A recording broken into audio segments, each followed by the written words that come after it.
Evangelho de João, capítulo 9. Os primeiros 12 versículos. Fiquemos em pé para a leitura do texto sagrado. João 9, de 1 a 12.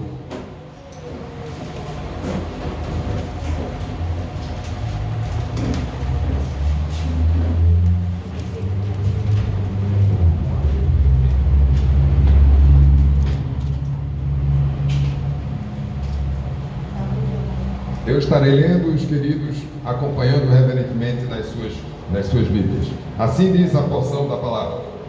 Caminhando Jesus, viu um homem cego de nascença. E os seus discípulos perguntaram: Mestre, quem pecou, este ou seus pais, para que nascesse cego? Respondeu Jesus: Nem ele pecou, nem seus pais, mas foi para que se manifestem nele as obras de Deus. É necessário que façamos as obras daquele que me enviou enquanto é dia. A noite vem quando ninguém pode trabalhar. Enquanto eu estou no mundo, sou a luz do mundo. Dito isto, cuspiu na terra e, tendo feito lodo com a saliva, aplicou-o aos olhos do cego, dizendo-lhe: Vai, lava-te no tanque de Siloé, que quer dizer enviado. Ele foi, lavou-se e voltou vendo. Então os vizinhos e os que dantes o conheciam de vista, como mendigo, perguntavam: Não é este o que estava sentado pedindo esmolas? Uns diziam: É ele. Outros: Não, mas se parece com ele. Ele mesmo, porém, dizia: Sou eu. Perguntaram-lhe, pois: Como te foram abertos os olhos? Respondeu ele: O homem chamado Jesus fez lodo, untou-me os olhos e disse-me: Vai ao tanque de Siloé e lava-te. Então fui, lavei-me e estou vendo. Disseram-lhe, pois: Onde está ele? Respondeu: Não sei. Amém. Oremos. Senhor Pai amado, em nome de Jesus, nós clamamos mesmo da tua misericórdia sobre nossas vidas, que humildemente nós pedimos, pelo poder do teu Espírito, Senhor, para que nós possamos entregar aqui o teu sermão, sem nada a ser acrescentado e sem nada que nós esqueçamos de falar. Ainda que tenha as aplicações reservadas por ti mesmo para o coração dos amados. Em nome de Jesus. Amém. Amém. A igreja pode assentar.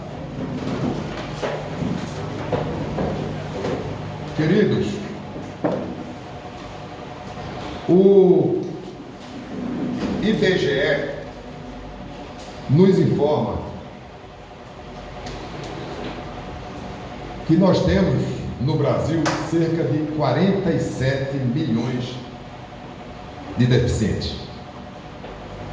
E assim são classificados as pessoas que apresentam alguma perda ou anormalidade que limite as funções físicas, sensoriais ou intelectuais. A política que trata do assunto, ela se diz inclusiva, ou seja, traz para dentro as pessoas deficientes. Mas na realidade, ela está muito longe da inclusão desses deficientes na sociedade produtiva.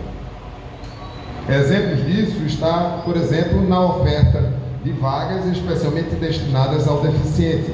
Sempre existem essas vagas ali que favorecem, assegurando mesmo a oportunidade. Mas na seleção do mercado, quer dizer, quando nós vamos realmente ver essa questão, não contempla na sua limitação de trabalho, na sua limitação laboral. Na nossa cultura, por mais que tenhamos as leis atualizadas, as coisas elas não se cumprem e o que resta é a marginalização do deficiente desprovido de recursos. O livro de João, provavelmente escrito no final do primeiro século, nos informa que ao tempo do registro ali, do acontecimento daquela narrativa, não havia política assistencial. E ser portador de deficiência física era tido como miserável. E que estava mesmo condenado à marginalidade. Os pobres e deficientes, eles usufruíam da piedade das pessoas, da sua compaixão ali dos devotos da religião judaica e mesmo da sinagoga, no exercício mesmo de vida piedosa. Era de se esperar mesmo ali, num dia de sábado, uma frequência muito grande das pessoas deficientes e das pessoas que viviam à margem dessa sociedade.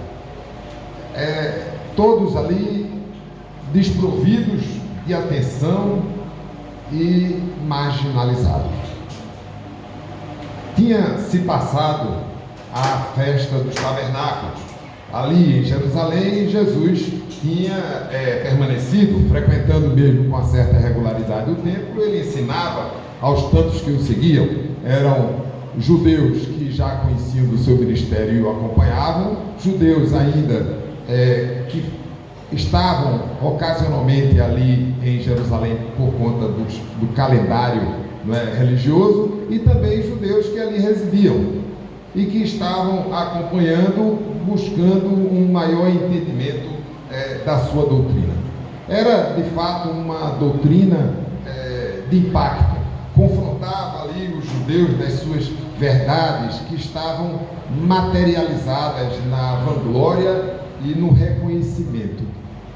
E eles se consideravam especiais porque se julgavam diferentes, dada a sua descendência biológica ali de Abraão, e serem os intérpretes da lei.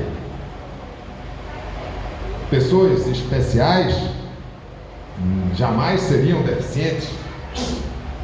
Antes, os deficientes tinham uma vida miserável, porque eles tinham a evidência de que não haviam sido abençoados.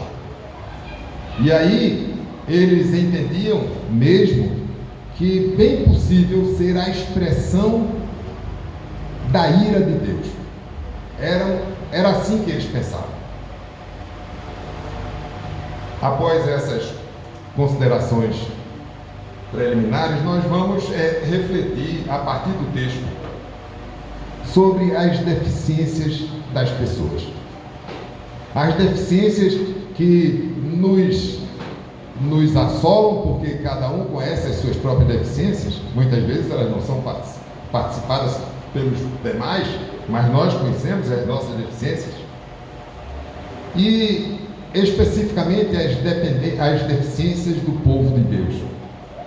E prestarmos uma atenção ao agir de Jesus, como ele lidou com aquele cego de nascença. E finalmente descobrimos o que é que tem a ver conosco essa narrativa aqui nos nossos tempos. O texto diz que, caminhando Jesus, viu um homem cego de nascença, e os seus discípulos perguntaram: mestre, quem pecou, este ou seus pais, para que nascesse cego? Jesus, ele estava ali com os seus discípulos na proximidade do templo, quando então se deparou com um cego, e era um cego desde o nascimento. Essa informação do autor é para que ninguém pense que seria uma cegueira transitória, mas é algo que já vinha desde o nascimento.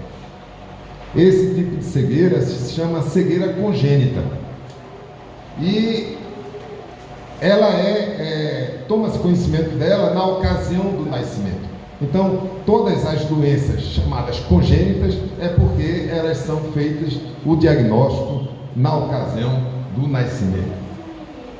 Os judeus, diante dessas tragédias, desses verdadeiros transtornos na vida humana, eles tinham o entendimento que essas coisas contemplavam a ira de Deus por causa do pecado. Essa era a leitura. E se fossem da responsabilidade pessoal daquele ali, ou então dos pais, que expressam nos filhos no seu entendimento lá de Êxodo 5, que compreendia uma responsabilidade do pecado antinatal, ou seja, nos filhos repercutindo a ira de Deus. Então, consequentemente, eles atribuíam essa condição da deficiência à questão mesmo da prática nos pecados ou dos seus ancestrais. E ainda, eles criam na fantasia da reencarnação, no pensamento popular judaico, influenciado pelos pensamentos de Pitágoras, e que dizia que a alma, após completar o seu ciclo ali naquele corpo, ela haveria de ser reencarnada para resolver as questões dos pecados ainda não solucionados. Até hoje, os judeus têm essa fantasia no entendimento popular. E isso explicaria a pergunta da incorrência em pecado pelo mesmo que era cego, porque ali os discípulos perguntaram se ele havia pecado, e como ele havia pecado, se foi cego de nascença. Então haveria um entendimento mesmo em vidas passadas. Os seus discípulos, eles não eram diferentes ali do pensamento popular, do popular judeu, e que as desgraças mesmo, elas aconteciam e estavam na esfera da corrupção da carne, decorrente mesmo do pecado e da consequente destruição da criação. Mas esse entendimento, e que nós temos uma linha bem semelhante a essa, porque ninguém pode negar que a corrupção do corpo, ela vem por conta da queda. Então, na prática do pecado, ou direta ou indiretamente, nós estaríamos enfrentando as enfermidades, as doenças e as deficiências. Mas o pensamento literal ou restrito dessa maneira, ela pode incorrer em erros de três formas. Primeiro, que aqui no comentário dos discípulos de Jesus, a gente não observa a misericórdia de Deus. A gente entende ali da severidade para com o pecador, a expressão da ira de Deus, mas Deus é misericordioso e estende a sua misericórdia até 1000 gerações. Um segundo aspecto é que eles julgavam com severidade, ou seja, aquele que julga geralmente é muito mais severo do que se ele mesmo fosse pecador.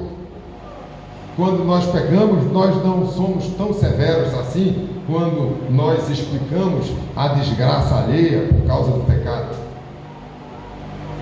E ainda, aqueles homens se lançaram no lugar de Deus.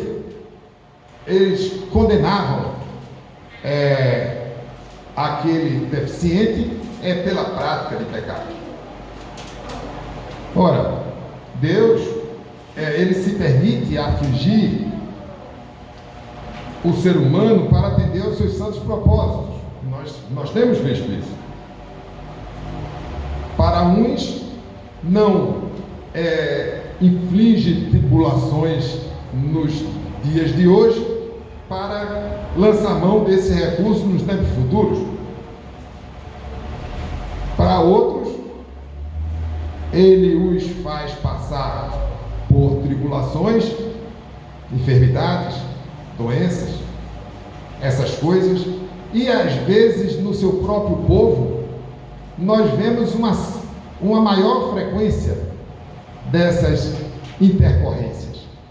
Mas não porque o seu próprio povo tenha mais pecado que o mundo, mas pela atenção e pelo zelo do Senhor, tratando mesmo no processo que nós conhecemos de santificação, que implica na mortificação dos desejos da carne. Aquela pergunta feita, Jesus respondeu: nem ele pecou, nem seus pais, mas foi para que se manifestem nele as obras de Deus. Jesus aqui não está excluindo da condição de pecador aquelas aquele cego, nem a seus pais. Não é isso que Jesus está querendo dizer, mas ele traz aqui uma outra razão para explicar a presença daquela deficiência, daquela enfermidade, né, daquele transtorno na vida do ser humano, não é?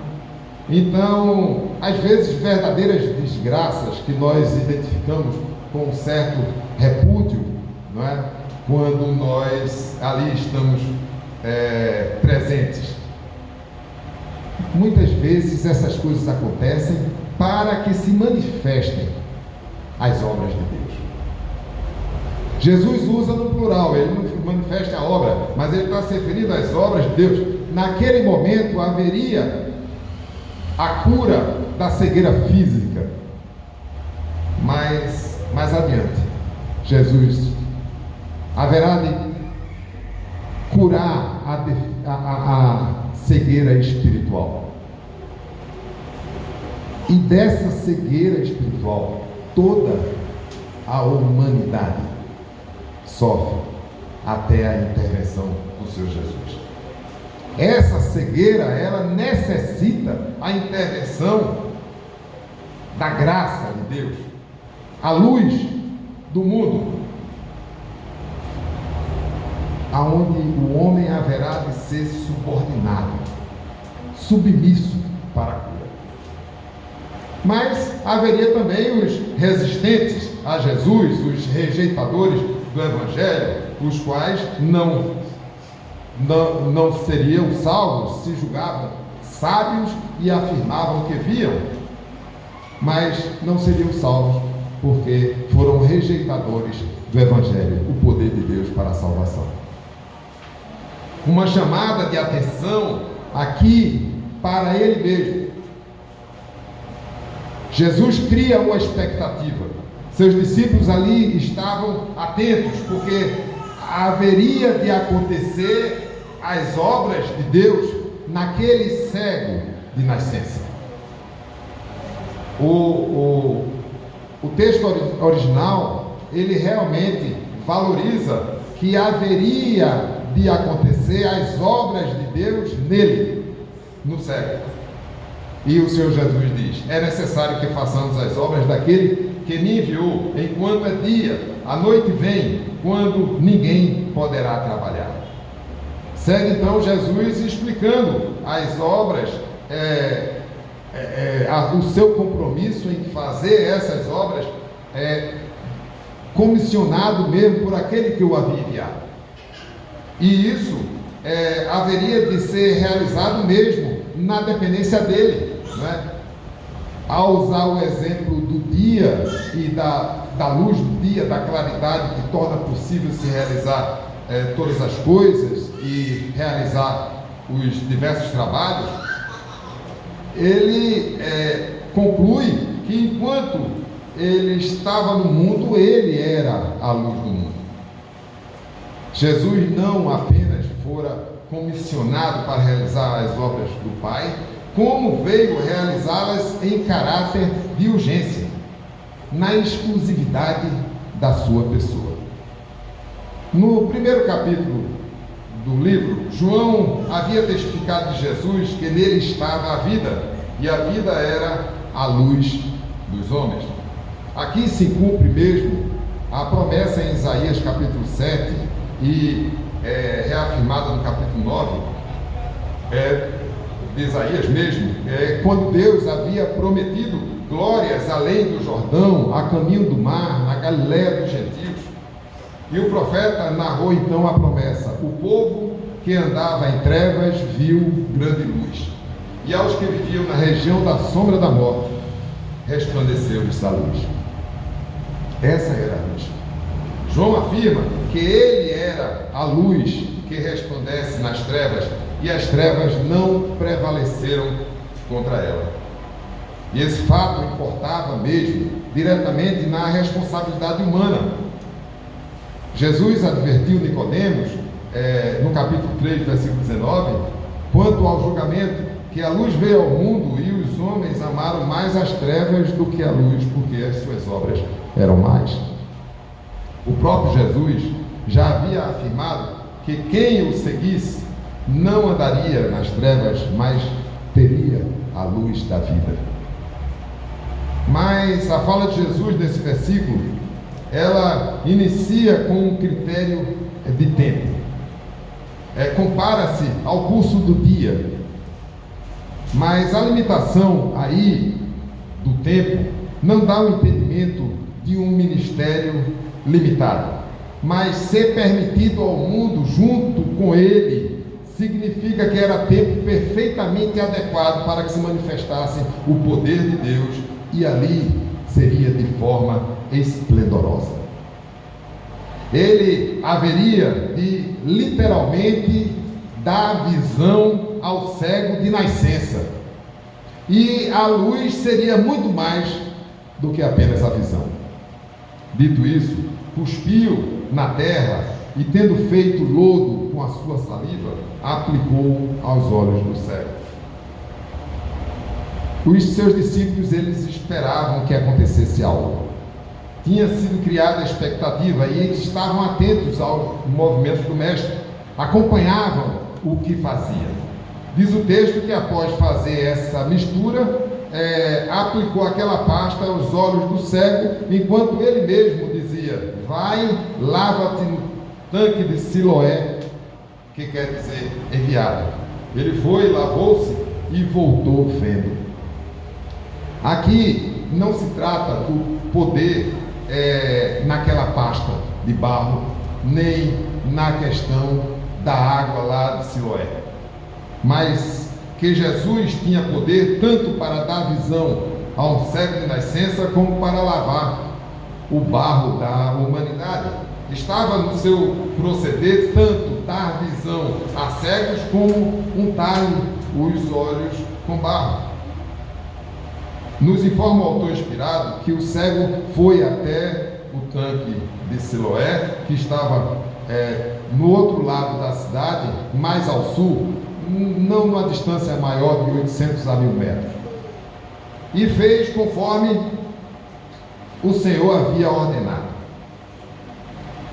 Quanto ao tanque de Siloé, nós vamos resgatar a sua narrativa lá em Isaías 8:6, quando Deus repreende os judeus. E aqui entendemos que Jesus quer exatamente chamar a atenção dos judeus da sua incredulidade, porque naquela passagem lá em Isaías era a ameaça a Judá, aquela frente sírio-efraimita tinha sitiado Judá. E o que aconteceu é que eles ali tinham buscado mesmo, preferentemente, e o Senhor Jesus usa assim, diz que eles preferiram as águas tempestuosas do Eufrates, se referindo mesmo aos assírios. Então o rei de Israel, de Judá, ele foi buscar o apoio assírio para enfrentar aquela situação, não é? Mas aí o Senhor fala através de Isaías de que eles haviam preferido as águas tumultuosas do Eufrates frente às calmas águas de Siloé, se referindo mesmo à fé e ao exercício de dependência